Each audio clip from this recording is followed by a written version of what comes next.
নমস্কার বন্ধুরা, ঘড়িতে সবে সকাল 6টা বাজে আর আমরা সকলে প্রস্তুত হয়ে গেছি। আজ এখান থেকে আমাদের প্রথম যাত্রা হচ্ছে ভারবানী মাতার মন্দির। ভারবানী মাতার মন্দিরে পুজো দিয়ে সেখান থেকে যাব মণিমহেশ ট্রেকে। সকলে চেক আউট করে বেরিয়ে গেছে। এবার আমি বেরোনোর আগে একবার দেখিয়ে দেবো ঘুরিয়ে আমাদের এই রুমটা ভারমোড়ে। এটা একটা ডরমিটারি রুম আছে। আমরা 6 জন ছিলাম। 900 টাকা নিয়েছে, পার হেড 150 টাকা করে। যেহেতু এটা খাট দেয়া নেই, মেঝেতে বিছানা করা ছিল, তাই 150 টাকা করে। খাট দেয়া থাকলে এটা 250 টাকা করে পার হেড পড়তো। আর এমনি রুমও পেয়ে যাবেন। মোটামুটি ভাড়া 500 টাকা থেকে স্টার্টিং আছে। বাথরুম ঢুকবো, বাথরুমের ভিতরটা কোমোড। বাথরুমটা ছোটখাটো খুবই, কিন্তু পরিষ্কার পরিচ্ছন্ন একদম। এক রাত্রি থাকার জন্য বা 1-2 দিন থাকার জন্য কোনো অসুবিধা নেই, ঠিকই আছে।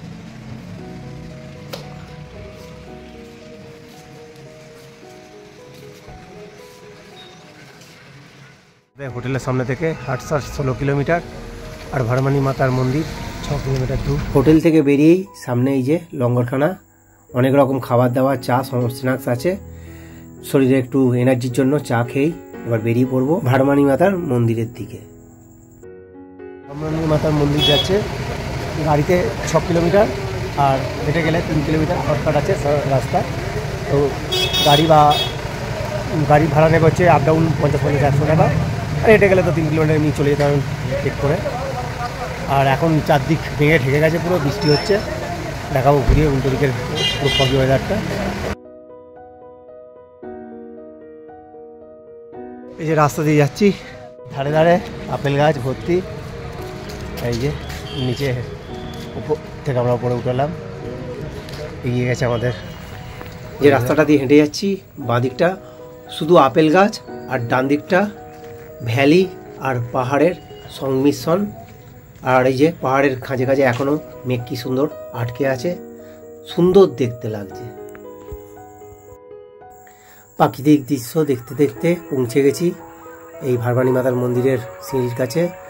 এই আসতে আমাদের সময় লাগলো ঘন্টাখানেক, আর চারদিক ফগে ঢেকে গেছে একদম। তো রাস্তাটা একটু চড়াই আছে বেশ, কিন্তু খুব সুন্দর রাস্তা। পৌঁছে গেছি ভারবানী মাতার মন্দিরের প্রবেশদ্বারে। এত সকালেও মন্দিরে পুজো দেওয়ার জন্য বেশ বড় লম্বা লাইন পড়েছে। লাইন দেব পরে, দেখি আগে মন্দির চত্বরটা ঘুরে দেখে নিই। মন্দিরের ঠিক সামনেই পবিত্র কুণ্ড। এই পবিত্র কুণ্ডের জলেতেই মায়ের মন্দিরে পুজো হয়, আর জলেতে অনেকেই টাকা ফেলে প্রার্থনা জানায়। আমি দেখাবো এবারে মন্দির চত্বরটা। এই যে লোকে মায়ের মন্দিরে পুজো দিচ্ছে, আমিও ঢুকবো পুজো দিতে। এটা হচ্ছে ভারবানী মাতার প্রাচীন মূর্তি, বা এটাই আসল মূর্তি।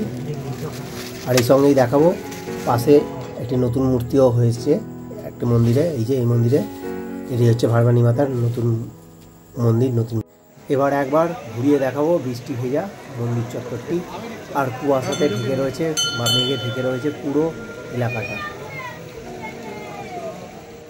মন্দিরের সামনে থাকা পবিত্র কুণ্ডের জল এখানে এসে পড়ে, আর এখানে একটি স্নান করবার জায়গা করার ব্যবস্থা করা আছে।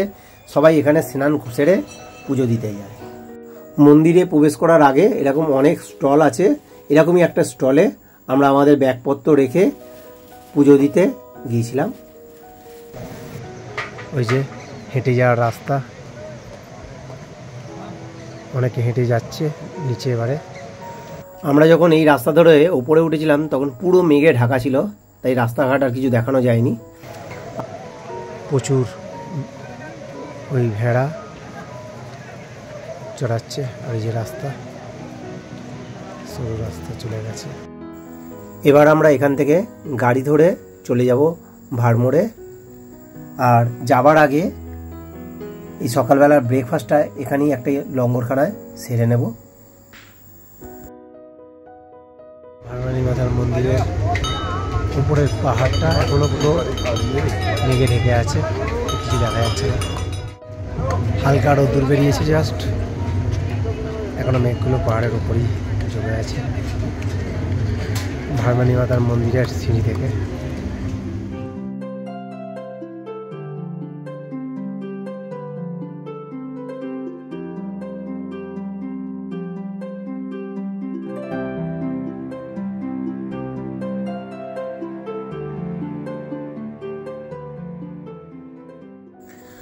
ভারমোর পৌঁছে আমরা গাড়ি চেঞ্জ করে একটা হাটসারের গাড়িতে বসে পড়লাম, আর ভাড়া নিল আমাদের 100 টাকা পার হেড।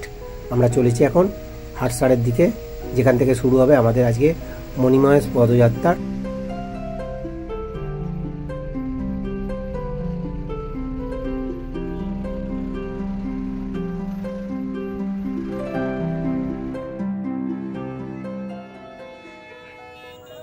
রাস্তায় প্রচণ্ড জ্যাম থাকায় এই 10 কিলোমিটার রাস্তা আসতে প্রায় ঘন্টা দেড়েকের ওপর টাইম লেগে গেল।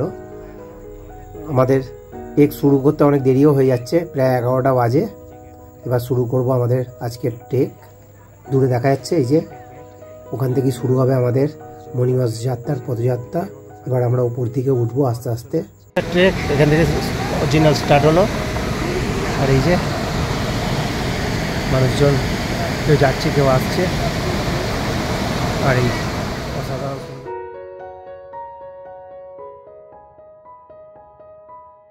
কেউ যদি পিট্টু বা ঘোড়া করে যেতে চান তার রেট চার্টটা এখানে আমি শেয়ার করে রাখলাম, দেখে নেবেন।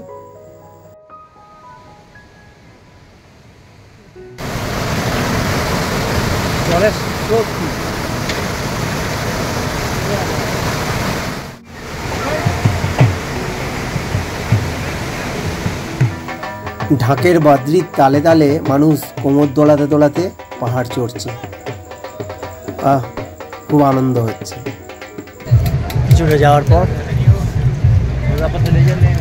এরকম প্রচুর দোকান, লঙ্গরখানা। এগুলো হচ্ছে ভাং বা সিদ্ধির গ্লাস, তবে ওদের ভাষায় একটা অন্য নাম বললো। এটা হচ্ছে ভাং বা সিদ্ধির গ্লাস। অনেকেই পান করছে, কিন্তু আমাদের সাহস নেই। যারা পাহাড়ের আছে, হিমাচলের লোক, তারা পান করছে। এক গ্লাস দাম 50 টাকা করে নিচ্ছে।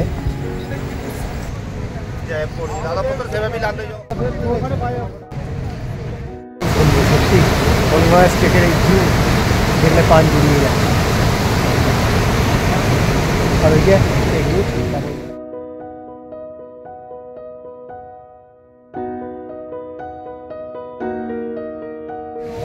সুন্দর এঁকে বেঁকে সাপের মতন উঠছে।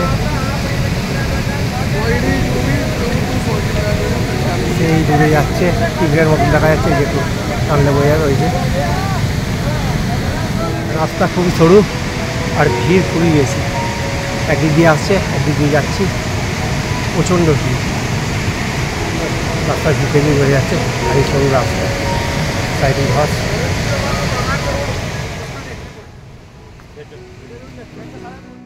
সুন্দর ঘরে ঘরে লোক আসছে, ঠিক জঙ্গলের ভেতর দিয়ে বেরোচ্ছে। পুরো রাস্তাটা এখন জঙ্গলের মধ্যে দিয়ে বম বম বলে। আমরা মণিকৈলাস দর্শনের জন্য জন্মাষ্টমীর পরের দিনটা ঠিক করে রেখেছিলাম, আর জন্মাষ্টমীর পরের দিনে যে এত ভিড় হতে পারে এটা আমার কোনো ধারণা ছিল না, কারণ এর আগে কোথাও জানতে পারিনি। এখানে এসে জানতে পারলাম যে এই জন্মাষ্টমীর দিনে উপরে পুণ্য স্নান করার জন্য প্রায় 2 লক্ষ লোক গেছে। আর বেশিরভাগই এখানকার স্থানীয়, যেমন হিমাচল প্রদেশের, প্লাস পাঞ্জাব, হরিয়ানা, উত্তরপ্রদেশ এবং উত্তরাখণ্ড, চারিদিক থেকে এত লোক এসছে। এই 2 লক্ষ লোক নামছে, আর আমরা এখন প্রায় এরকমই 50,000 1 লাখ লোক আবার উপর দিকে উঠছি। তাই যেরকম শুনলাম উপর থেকে যারা নামছে 5 কিলোমিটারের মতো লম্বা লাইন হয়ে রয়েছে। ধনচর কিছুটা আগে পর্যন্ত এই লম্বা লাইন আছে। জানি না কখন গিয়ে পৌঁছবো, আজকে আদৌ মণিমহেশ কৈলাস পৌঁছতে পারবো কি না। পরের বার যদি কখনো আসি তো জন্মাষ্টমীর 1 সপ্তাহ বাদে আসবো, কারণ এই পদযাত্রা চলে অফিসিয়ালভাবে, এই পদযাত্রা চলে জন্মাষ্টমী থেকে রাধাষ্টমী অবধি 15 দিন। তো সেক্ষেত্রে জন্মাষ্টমীর 1 সপ্তাহ বাদে এলে এত ভিড় থাকবে না। ধনচর 1 কিলোমিটার আগে এই অপূর্ব সুন্দর দৃশ্যপট। এরকম ব্রিজ এখন আমাদেরকে 3টে পেরোতে হবে, এই ব্রিজ পেরিয়ে যাবো। যে লাইন এখনো চলেছে, লম্বা লাইন পাহাড়ের উপর দিয়ে উঠছে।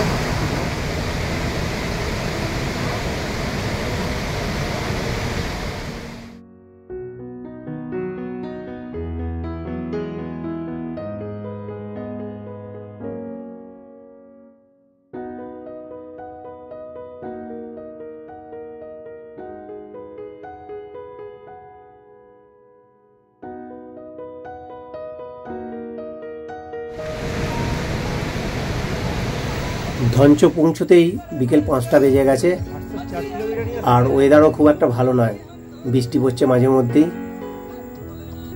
আর এর পরের স্টে আছে একদম মণিমহেশ লেক চত্বরে, প্রায় 7 কিলোমিটার যেতে হবে।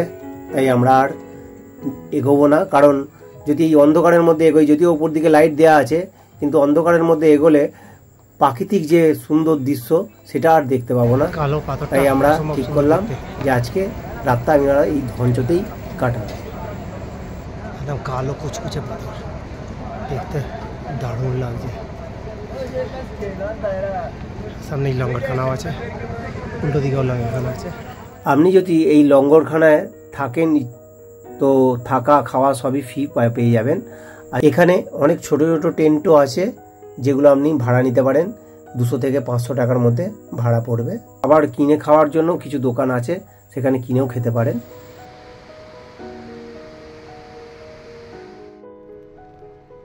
এই ধঞ্চ থেকে দুখানা রাস্তা ভাগ হয়ে গেছে। এই যে শিব মন্দিরটা দেখছেন, এই শিব মূর্তির এই দিক থেকে ঘোড়া যাওয়ার একটা রাস্তা আছে, সেটা দিয়ে অনেক মানুষ যায়, কিন্তু সেটা খুবই কষ্টকর রাস্তা, তাই সেদিকটা এড়িয়েই যাবেন।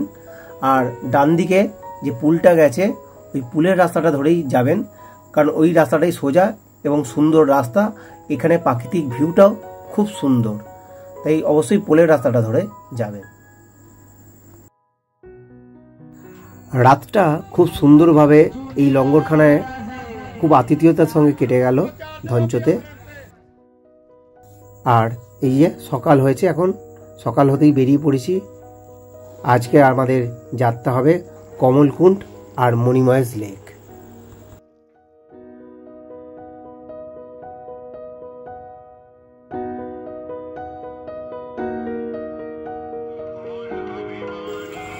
পবিত্র কমলকুণ্ড সরোবর ও মণি কৈলাসের অভিজ্ঞতা নিয়ে ফিরে আসছি আমার পরের পর্বে।